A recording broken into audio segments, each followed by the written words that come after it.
అందరికీ నమస్కారం. సంకష్టహర చతుర్థి సందర్భంగా సంకష్టహర చతుర్థి స్తోత్రము మరియు సంకష్టహర చతుర్థి యొక్క కథ ఈరోజు మనము తెలుసుకుందాము. హరి ఓం. నారద ఉవాచ ప్రణమ్య శిరసా దేవం గౌరీపుత్రం వినాయకం భక్తావాసం స్మరే నిత్యం మాహుకామార్థ సిద్ధయే ప్రథమం వక్రతుండం చ ఏకదంతం ద్వితీయకం తృతీయం కృష్ణపింగాక్షం గజవక్త్రం చతుర్థకం లంబోదరం పంచమం చ షష్టం వికటమేవ చ సప్తమం విఘ్నరాజం చ ధూమ్రవర్ణం తదాష్టమం నవమం ఫాలచంద్రం చ దశమం తు వినాయకం ఏకాదశం గణపతిం ద్వాదశం తు గజాననం ద్వాదశ సైతాని నామాని త్రిసంధ్యం యః పటే నరః న చ విఘ్నభయం తస్య సర్వసిద్ధికరం పరం విద్యార్థి లభతే విద్యాం ధనార్థి లభతే ధనం పుత్రార్థి లభతే పుత్రాన్ మోక్షార్థి లభతే గతిం జపేత్ గణపతి స్తోత్రం సద్భిన్నాస్మేహి ఫలం లభేత్ సంవత్సరేణ సిద్ధించ లభతేనాత్ర సంశయః అష్టభ్యో బ్రాహ్మణేభ్యశ్చ లిఖిత్వాయ సమర్పయేత్ తస్య విద్యా భవేత్ సర్వా గణేశస్య ప్రసాదితః. ఇప్పుడు సంకష్టహర చతుర్థి కథను మనం చెప్పుకుందాము. బ్రహ్మదేవుడు తనను ప్రార్థించిన సూరసేన మహారాజుకు సంకష్టహర గణపతి వ్రత కథ చెప్పడం ప్రారంభించాడు. మహారాజా విను, పరమేశ్వరుని అనుమతితో ఈ వ్రతం పార్వతీదేవి ఆచరించి మహాఫలాన్ని పొందినది. కుమారస్వామి 5 మాసాలు ఈ వ్రతం చేసినంతనే విజయం సాధించాడు. అలాగే అగస్త్య మహర్షి ఈ వ్రతం చేసి 7 సముద్రాలను అవలీలగా ఔపాసన పట్టాడు.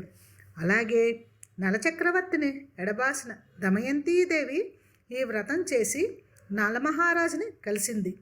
మన్మధుడు మరు జన్మలో శ్రీకృష్ణుడు రుక్మిణీదేవుల పుత్రుడుగా ప్రద్యుమ్నుడు అను పేరుతో పుట్టి పెరిగి పెద్దవాడైనాడు. ఎంతో అందగాడుగా ప్రసిద్ధి పొందాడు. యౌవనుడైన చక్కని తన కుమారుడు కనిపించకుండా పోయాడు. తల్లికి ఆ వియోగం భరింపరానిదైంది. ఆ సమయంలో రుక్మిణీదేవిని చూడటానికి లోమసముని వచ్చాడు.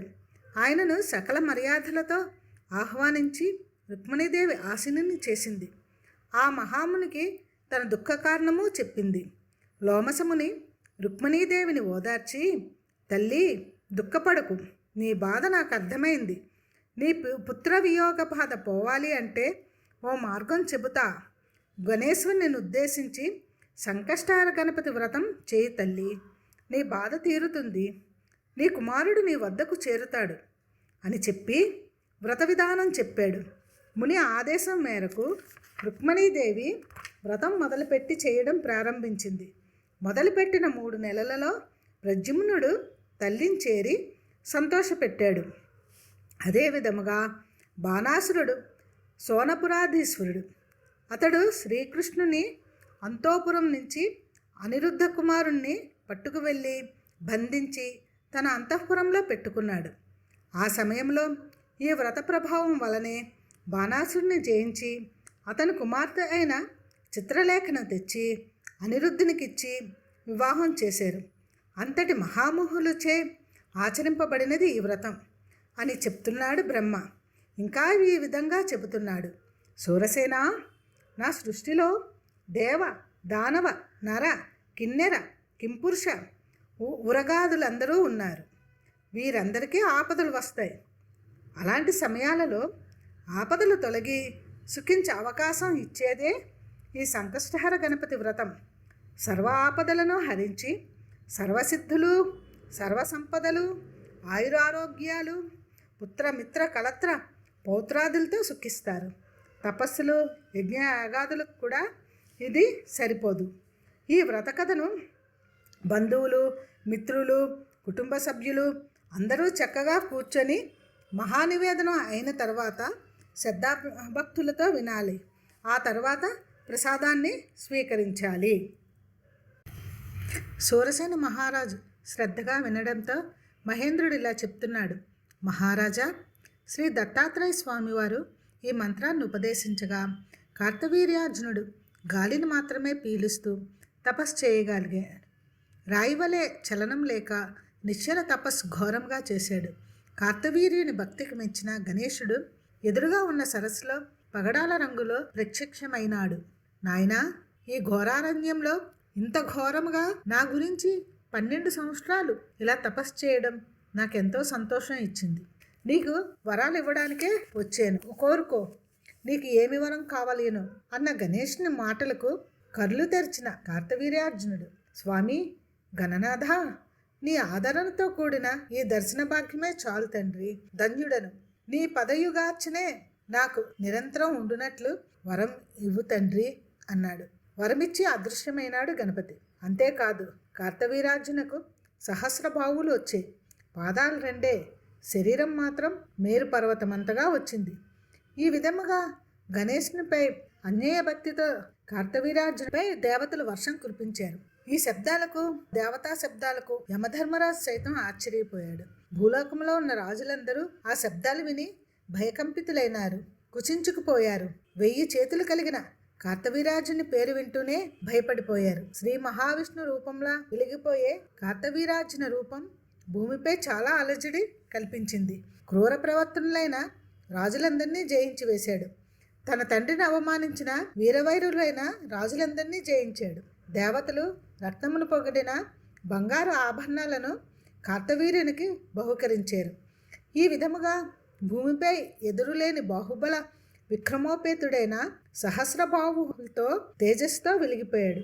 తన నగరాన్న ఒక పెద్ద భవనం నిర్మించుకొని మంత్రి, సామంత, కవి, పండిత, గాయక, పురోహితులతో వేద పండితుల వేదఘోషుల ఆకాశమునంటగా మంగళవాద్యాలు మోగుతూ ఉండగా ప్రవాళ గణపతిని ప్రతిష్ఠించాడు. తనకు ప్రత్యక్షమైన గణపతిమూర్తియే దీనికి అంతటికీ కారణమనే విశ్వాసంతో కార్తవీర్యార్జున చక్రవర్తి ఎదురులేని విధముగా ఎదిగిపోయాడు. అలా అతనిచే ప్రతిష్ఠింపబడిన శ్రీ ప్రవాళ గణపతి స్వామిని సేవించే భక్తులు ఎక్కువైపోయారు. దేశ దేశాల నుండి భక్తులు రావడం, సేవించడం, వారి కోరికలు తీరి సర్వశ్రేయోభివృద్ధి పొందడం ఎక్కువైంది. ఇదంతా సంకష్టహర వ్రత మహత్యంగా మహేంద్రుడు భావించాడు. అష్టదిక్పాలకుని దేవేంద్రుని జయించిన రావణుడు కూడా కార్తవీర్యార్జునికి లొంగిపోవడం ఈ వ్రత మహత్యమని, గణేశ కృపని అందరూ తలిచారు. చివరకు కార్తవీర్యార్జునుడు గణపతిలోకం చేరి స్వామి దివ్య కటాక్షాన్ని పొందాడు. ఇంకా వ్యాస మహర్షి బ్రహ్మను చూచి, బ్రహ్మదేవ, ఉత్తముడైన సూరసేన మహారాజు చరిత్ర మహేంద్రుడు నాకు చెప్పాడు, విని ఎంతో ఆనందించాను. సూరసేన మహారాజు తన నగరాన్న తన దూతను ఇంటికి పంపడం, సంకష్టహర వ్రత మహత్యం వినిపించి వ్రతం చేయమని చెప్పడం, తన రాజ్యంలో వాళ్ళందరూ ఈ వ్రతం చేయాలని ఆజ్ఞాపించడం విన్నాను.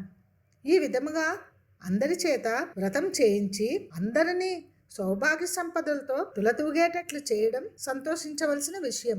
ఇది ఇలా ఉండగా ఒక చింపిరి జుట్టు, చిరిగిన బట్టలు, కృంగిపోయిన సర్వాంగాలు, దుర్గంధ వాసనలు గల ఒక ముసలి అవ్వ రాజదూతలను చూచి భయపడుతూ, అయ్యా, తమరు దేవదూతలా ఉన్నారు, ఏదో వ్రతం అంటున్నారు, ఆ వ్రతం నేను చేయవచ్చా? నాకు ఆ వ్రత విధానం చెప్తారా అని అడిగింది. అప్పుడు ఆ రాజదూత, అమ్మా, చెబుతాను, విను. ఒకప్పుడు ఒక క్షత్రియ కన్య ఉండేది. ఆమె పేరు సారంగధరం. ఆమె రతీదేవి అంతట అందగత్తె. కానీ కర్మవశత్తు ఆమె జారనిగా మారింది. ఆమె భర్త చిత్రనాముడు ఎంత వారించినా వినక విలువైన బట్టలు, అలంకారాలతో వేశ్యగానే జీవిస్తూ ఉంది. భరించలేని భర్త ఆమెను తన చేతిలోని కత్తితో పొట్టలో పొడిచాడు. ఇదంతా ఆ దేశపు రాజుకు తెలిసింది. విచారించాడు, ఆమెకు దండన విధించాడు. అప్పుడు ఆమెకి పశ్చాత్తాపం కలిగింది. ఎంతో బాధపడింది. ఇంటింటికి తిరుగుతూ బిచ్చమెత్తుకోసాగింది. అలా తిరుగుతున్న ఆమె ఒక ఇంటి ముందు ఆగి బిచ్చమడిగింది. లోపల సంకష్ట వ్రతం చేస్తున్నారు. వ్రతం పూర్తయి ప్రసాదం అందరికీ పంచుతున్నదా ఆ ఇంటి ఇల్లాలు. భిక్షమడుగుతున్న సారంగధరం కూడా స్వామి ప్రసాదాన్ని స్వీకరించింది. ఆకలితో అలమటించి పోతున్న భిక్షుకురాలు సారంగధరం ఆ ప్రసాదాన్ని పూర్తిగా వదలకుండా తిన్నది. తిన్న తర్వాత తిరిగి ఆమె తన నివాసానికి చేరుకుంది. కాలక్రమంగా చనిపోయిన ఆమెను శ్రీ గణపతి లోకం నుండి వచ్చిన దూతలు తమ లోకం తీసుకుని వెళ్ళారు. విమానంలో ఆమెను 14 లోకాలు తిప్పుతూ ఆమె కథను, సంకష్టహర వ్రత మహిమను అందరికీ ఆమె చేత చెప్పించారు. ఈ విధంగా అతి నికృష్టరాలు, పతిత అయిన సారంగధరం శ్రీ సంకష్టహర గణేశ వ్రతప్రసాదం చేత పాప విముక్తురాలు అయింది. అదేవిధంగా ఆమె శ్రీ గణపతి లోకము చేరింది. ఈ విధముగా సంకష్టహర చతుర్థి వ్రతం మహిమలను తలుచుకుంటూ అందరూ కూడా ఈ వ్రతముని ఆచరించాలి అని నిర్ణయించుకున్నారు. ఇలా అన్నాడు: రాజా, మాఘబహుళ చతుర్థి నాడు ఈ వ్రతం చేయడం ఎంతో మంచిది. ఆ రోజు మంగళవారం అయితే ఇంకా మంచిది. ఆనాడు చేసిన వ్రతం వల్ల సకల కార్యసిద్ధులు సిద్ధిస్తాయి.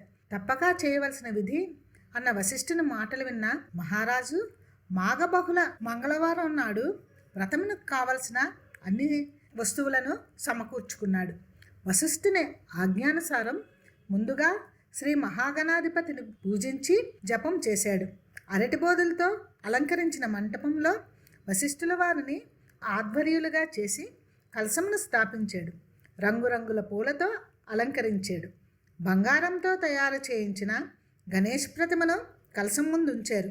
ఎన్నో దీపములతో మంటపమంతా అలంకరించారు. పండితులు, గాయకులు చేరి గణేశుని కథలకు దిక్కులు పిక్కటిల్లేటట్లు గానం చేశారు. నర్తకీమణులు నర్తించారు. మహాభక్తి శ్రద్ధలతో షోడోపచారాలు చేసిన శ్రీ గణేశుని పూజించారు. మోదకాలు, లడ్డూలు, పాయసాలు, పిండి వంటలు మొదలైనవన్నీ నివేదించారు. 21 నామాలతో గరిక సమర్పించారు. స్తోత్రాలు చేశారు. ఆ రాత్రంతా గణేశ దివ్య కథాశ్రవణంతో జాగరణ చేశారు. శ్రీ గణేశుడు సంతోషించాడు. మన్నాడు ఉదయం స్నానాదులు పూర్తి చేసుకొని మహారాజు ఏకాగ్ర చిత్తంతో పూజ చేశాడు. ప్రసాదాలు అందరూ స్వీకరించారు. ఇంతలో శ్రీ గణపతి లోకం నుండి విమానం వచ్చి అక్కడ చేరింది. గణేశుడు సంతుష్టుడై పంపిన విమానాన్ని సూరసేన మహారాజు ఎక్కాడు. తన పరివారం వెంటరాగా 14 లోకములు తిప్పి మొత్తం 14 లోకాలని గణేష్ దూతలు వారికి చూపించారు. ఇంతటి మహిమ గలది సంకష్టహర గణేశ వ్రతం. ఇది విన్నా చదివినా చాలు. ఈ సంకష్టహార చతుర్థి వ్రత ఫలితం ఏ విధంగా ఉంటుంది అన్నది ఇప్పుడు మనం తెలుసుకుందాం. పూర్వకాలంలో కృతవీర్యుడు అనే రాజుండేవాడు. అతడెంతో పుణ్యాత్ముడు. అయినప్పటికీ సంతానం కలుగలేదు. రాజ్యం మంత్రులకు వదిలి తపస్సు చేశాడు. గాలిని మాత్రమే పీల్చుతూ ఆహారాన్ని కూడా వదిలి తపస్సు చేశాడు. అయినా పరమేశ్వరుని అనుగ్రహం కలగలేదు. దీనికి కారణం జన్మాంతర పాపకర్మ విశేషమే. గత జన్మలో ఇతడు కడజాతివాడు, పాపాత్ముడు. అతడిని చూచినంత మాత్రమునే సర్వపుణ్యములు హరించి వేస్తాయి. 12 మంది ఉత్తములైన బ్రాహ్మణులను చంపివేసిన దుర్మార్గుడితడు. ఈ బ్రహ్మహత్యా పాతకమే తర్వాత జన్మలో కృతవీర్య మహారాజుగా పుట్టి అప్పుడు కూడా ఈ పాపము వదలక అతనిని వేధిస్తున్నది. అయినప్పటికీ ఇంత దుర్మార్గుడైన కడజాతివాడు వాడికి తెలియకుండానే ఒక మాఘ కృష్ణ చతుర్థి నాడు గణపతిని స్మరించడం, అది చంద్రోదయ వేళలో స్మరించాడు. మరో సంవత్సరము కృష్ణ చతుర్థి నాడు మరణించటం, ఈ పుణ్యాల వలన మరుజన్మలో అతడు కృతవీర్య మహారాజుగా ఐశ్వర్యవంతుడుగా జన్మించాడు. ఈ కఠినాత్ముడు అనుకోకుండా మాఘకృష్ణ చతుర్థి నాడు మంచి ఆహార పదార్థాలు లభించడం, గణపతి అన్న పేరు గల అతడి కుమారుడిని గణపతి గణపతి రారా ఇవన్నీ తిను అంటూ పిలవడం, ఇదే మరుజన్మలో రాజుగా పుట్టించిన పుణ్యఫలం. ఇలాంటి గణపతికి అమిత ప్రీతిపాత్రమైన కృష్ణ చతుర్థి నాడు గణపతిని స్మరించిన పుణ్యమే రాజజన్మనిచ్చింది. మాఘకృష్ణ చతుర్థి నాడు మరణం సాక్షాత్ వినాయక లోకాన్ని చేర్చింది. అంతటి మహిమ కలది ఈ సంకష్టహర చతుర్థి రోజు. అయితే ఈ సంకష్టహర చతుర్థి వ్రతము ప్రతీ నెలలో బహుళ చతుర్థిలో సాయంకాలం చంద్రోదయ వేళ ఈ వ్రతమును చేయాలి.